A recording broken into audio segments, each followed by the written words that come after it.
Alright, so let's get on with it then. Let's start this Act 2 for real. Now, I'm going to have to do a little check here. I think... Let me just get some bullets just in case. I should be fine. I'm probably mostly going to use the M14, but... Basically, this act kind of involves more battlefield action. There is going to be a lot of battlefield action here. And I don't really need any of these. So yeah.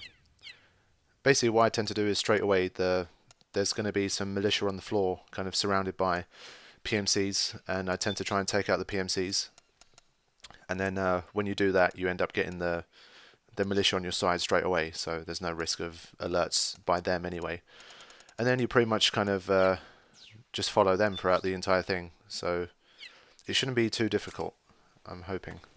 But it's very easy to get alerts still from the PMC guards, as you can see. He saw me from pretty far away. Love the sound effects. Again. Okay. So yeah, I prefer the MK here because it's less likely that you get a caution. For some reason I noticed when you use the oh yes, on the move. So yeah, when you get someone using the M14, they seem to like make more noise or whatever. So but the first time you kill someone, straight away you get a caution. So sometimes it's better to use the MK if you can. So yeah, we've helped out these militia, but they're probably just going to die because they're not really collecting any weapons and getting on with it because they're all ID tagged and they don't have a Drebin to help them out. So they're pretty much going to get slaughtered here. But let me just have a quick look around here to see if there's anything of interest. Let me just help them out first. I'm thinking maybe if I keep more of these guys alive, they'll clear out some more people for me in the future. Okay, he's down. So yeah, it's in your interest to help out the PMCs, especially for this section. They can, you know, draw fire, and you know, if there's 5 guards in an area, they might take out a few of them and make your life easier. So it's always need to side with them here, unless you're just some kind of badass and you just want to just do everything by yourself and just run straight through. But as you already know, I'm not that good. Acknowledge. Sending reinforcements. Use extra caution. Okay, there's not really too much here. Anesthetic bullets, I don't really need that. I think if I remember correctly, when you're doing like a Big Boss Emblem, Big Boss Extreme type run, you can't just buy bullets, or you can't buy weapons. There's something like that. So all these little items that you see, they become a whole lot more useful. That was a waste. So yeah, that's why I think that's why they're there. So when you're doing a run where you're kind of less able to just buy whatever you need, you can find those items and kind of still have a decent collection of stuff. So yeah, the militia's getting a pounding. Let me try and help. Oh shit! Yay! Didn't have to use a scope, although it's not quite the same as a Modern Warfare style thing.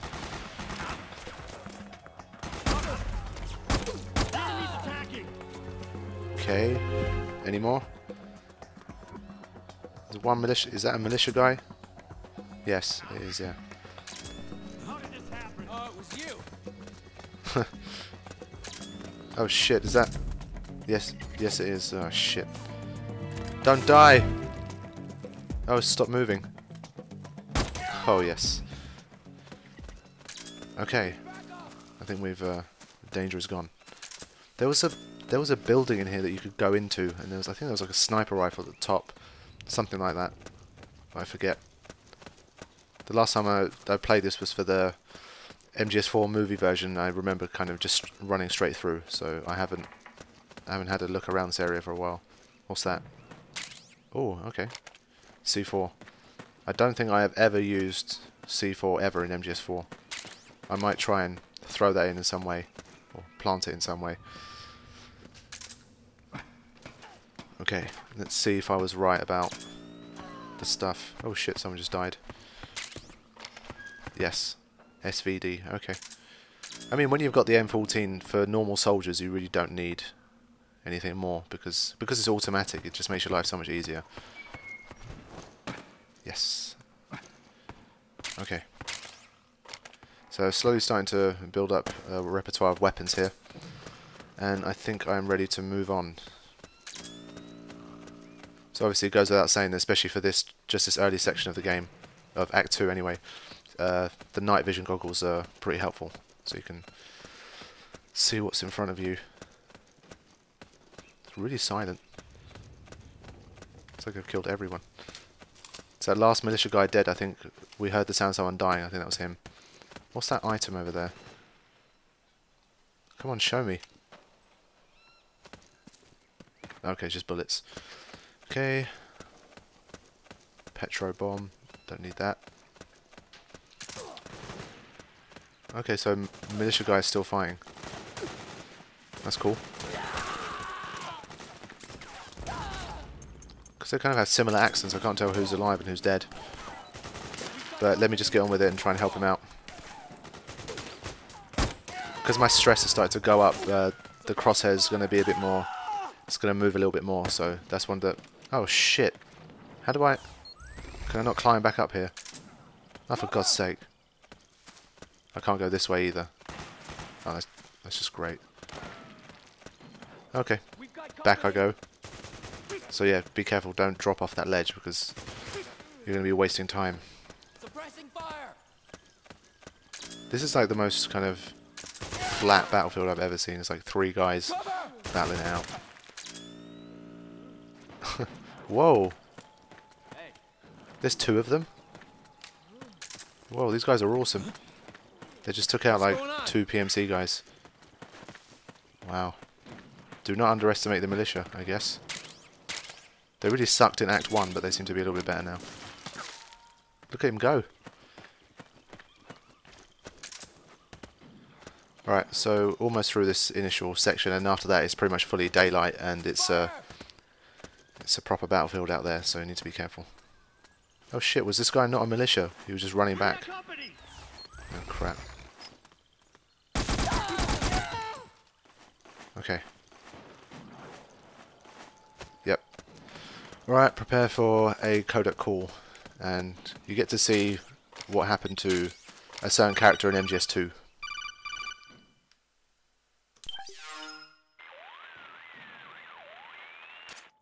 Snake, there's someone I'd like you to meet. A member of the mission staff. A psychological counselor. Psychological counselor? A lot of soldiers can't handle the stress of battle, end up panicking. She'll be useful in helping you understand the mindset of both the PMC and rebel soldiers. She? Rosemary.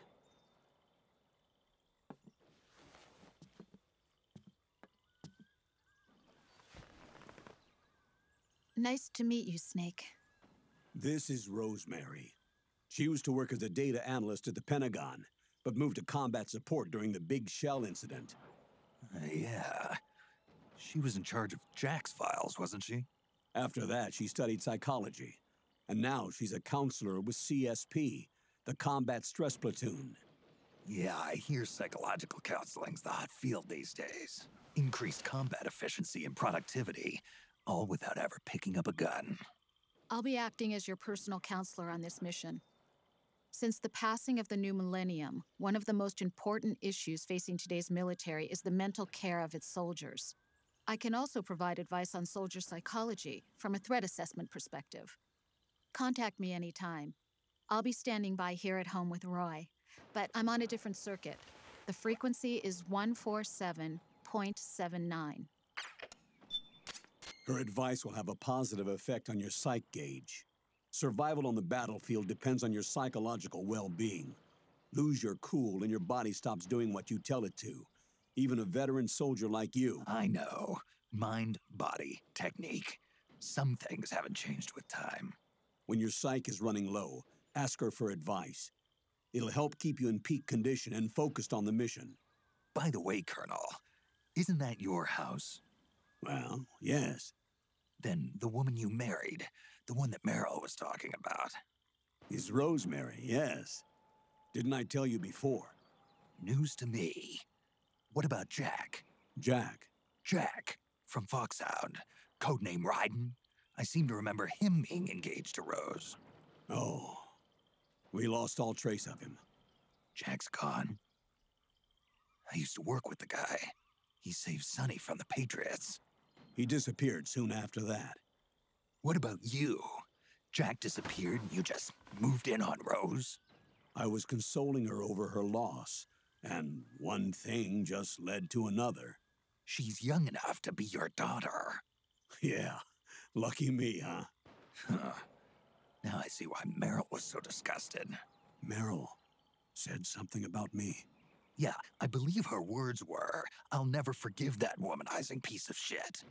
I see. Colonel, you knew she was our informant in the Middle East, didn't you? Was it you who put her up to it? Yes. I used my connections in the army to get Meryl the job. You wanted your daughter someplace where you could keep an eye on her. Look, everybody involved in the incident at Shadow Moses either lost their job and status, or in the case of Meryl and Mei Ling, got brushed aside. Meryl wanted to make a comeback, a difference. We can't all be as strong as you, Snake. Some of us can't bear living like pariahs. Since Shadow Moses, I've been branded a criminal. I think of it as my own small way of making it up to my daughter. My own flesh and blood. In any case, call Rosemary if you ever need advice.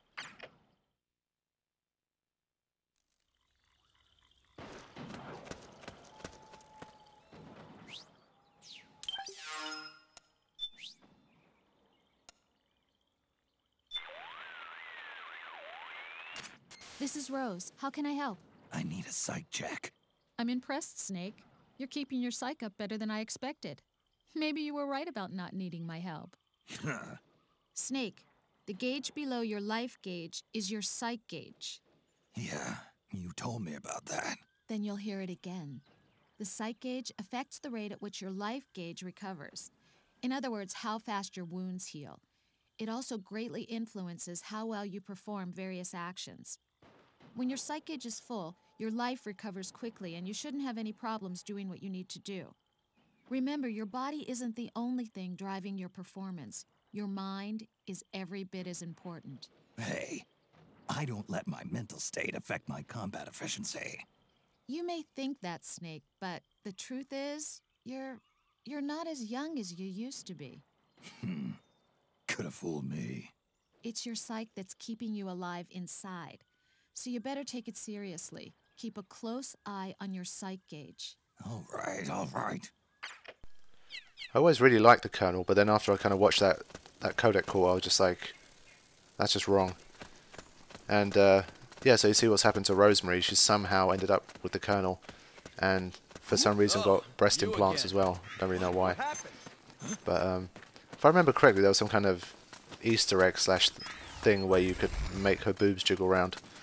Don't quote me on that, but I seem to remember something like that. I saw there was like a video on YouTube or something like that. So if you're into that kind of thing, then you can find out how to do that. But yeah, you get a bit of information about what's happening in Metal Gear Rising as well. What should have happened actually. That was one of the things that kind of annoyed me about Rising, because as the Colonel said, basically Raiden saves Sonny from the Patriots. Because as you remember from... let me not go too much into that because there might be spoilers. I don't remember if we know that at this stage. But basically we've been told that Raiden saved Sonny from the Patriots. And that's what we thought kind of Rising was going to be about initially. Kind of that whole storyline between MGS2 and MGS4, where Raiden turns into this kind of different guy. And he saved Sonny from the Patriots. So we never really get to find out what happens because they changed the storyline. So it's really difficult to talk about this game without going into spoilers. But I at least had one guy request it, so I'm trying my best to keep it spoiler free. But I can't guarantee. I might let some stuff slip here and there. But we're going to find out about what's going on with Raiden soon enough. Anyway, they wouldn't talk about him this much if he wasn't going to be around. So yeah, we're going to get to him soon. But yeah, so as of this point, we don't really have a game that's going to show us the bridge between MGS2 and MGS4, especially from Raiden's point of view. So that's a shame. It's one of the things that I was most disappointed about for Rising. But what can you do? I'm curious to find out what's going to happen with that game. more for the story than anything else. I know they've always said it's not really going to be about the story, but it's one of these things where that's one of the main reasons I play MGS. So I still like to know what they had in mind for that game and what's going to happen to him.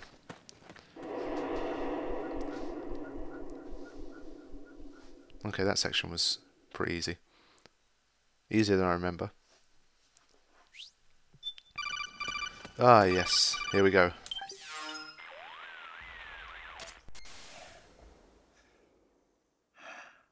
Who is this? Snake, That voice. there's an ambush ahead. Government and PMC troops. You could be shot from anywhere. Watch your surroundings. Look to the distance. Is this Jack? Jack is dead. Snake, I'm at your side. Wait. Oh yeah. When I first heard that, I was just like, I was actually quite excited. Because for some reason, I've always said, you know, Raiden MGS2 is not, you know, my favourite character, and he's not very many people's favourite character. But for some reason, in his voice, you can just hear it. He's got an edge about him. He just sounds like a completely different animal this time round, and you're gonna have to wait until Act 3 to see just exactly what kind of animal he's become, if you don't already know. But suffice to say, Raiden has seriously undergone a transformation. So that was one of the things I was most pleased about in this game. And well, obviously they're not making Metal Gear Solid Rising for nothing. So yeah, it was kind of it's cool to hear that he's going to be involved in this game as well. Because it's nice to have someone back from one of the other MGS games. But before we can get to all of that, there's still a lot of work to do for Act 2. This is a pretty long act. I mean, basically, first of all, we need to get to Naomi, and once we do that, we're going to have more really long cutscenes, and then we've got a boss battle coming up, and all that kind of stuff. I mean, even if you haven't played the game before, you should know who the boss battle is going to be based on the cutscenes we saw in Part 6. But yeah, so there's still a lot to do, and then we're going to have lots of cutscenes even after that boss battle. So I would say this act will probably take like easily over 2 hours, and I would say at least like 50-60% of the 2 hours is just going to be purely cutscenes. So I'll keep trying to throw in annotations where possible for you guys that just want to kind of watch the gameplay and you're not too interested in the cutscenes. But it's always I mean, as long as you haven't watched them loads of times and you're bored of them by now, it's always good to watch the cutscenes.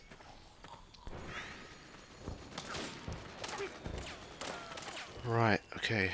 Because there's a lot more close range stuff going on here, I'm preferring to kind of go more old school sneaking with the MK as opposed to kind of M14 stuff. Ah, I hate that sound. Who makes that noise, honestly? If you see something suspicious, you don't make a noise like that and draw attention to yourself. It's a bit stupid. It's another guy. Yeah, there he is. Sweet dreams.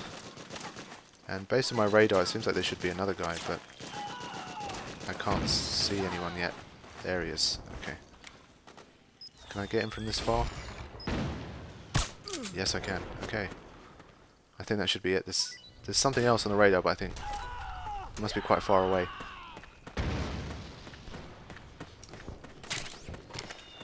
It's a little bit annoying, really. I mean, Snake's kind of doing fine. He's not in it. He's kind of sneaking through quite easily, but for some reason his stress is still quite high. I mean, for a veteran like Snake, he should be nice and calm here. So another feature is you can use this stuff, which I've used before and I'll use again, to try and clear out some of the PMCs.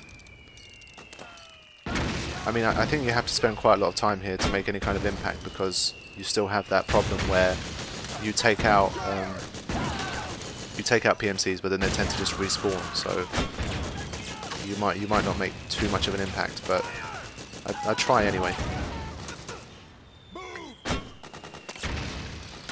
So there's a couple more little kind of bases like this to get through, and then we're going to get to Naomi's location.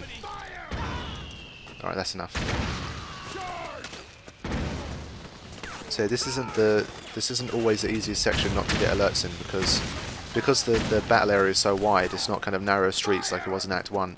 It's kind of easy to get ahead of the militia guys and just accidentally run into a PMC kind of ambush, or like these two here for example.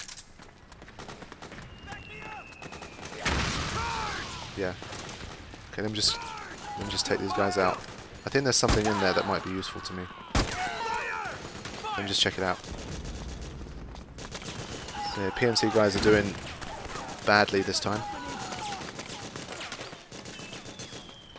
You see what I mean? They just kind of they tend to just keep popping out from places, so you have to really be careful to make sure you don't run straight into a PMC soldier and kind of mess up your nice 0 alerts ration. I don't need that. I've always said I think that the first and the second act are kind of the hardest to get no alerts in. Act 3 should be pretty easy, and then Act 4 and 5 shouldn't be too bad. What's that? Sleeping gas satchel. Okay, nice. So yeah, this is kind of similar to the mine, except it's remote controlled, so that's the only difference. But I'm not really going to use it. I'm just going to... I have something in mind for the sleeping gas mines. I'm going to use those again. But other than that, I'm not going to get involved with the sleeping gas satchels. Okay, and I think I'm going to stop things here because there is more really long cutscene coming up with someone that we've already met before. So I'm going to end it here, and I'll see you guys for the next episode.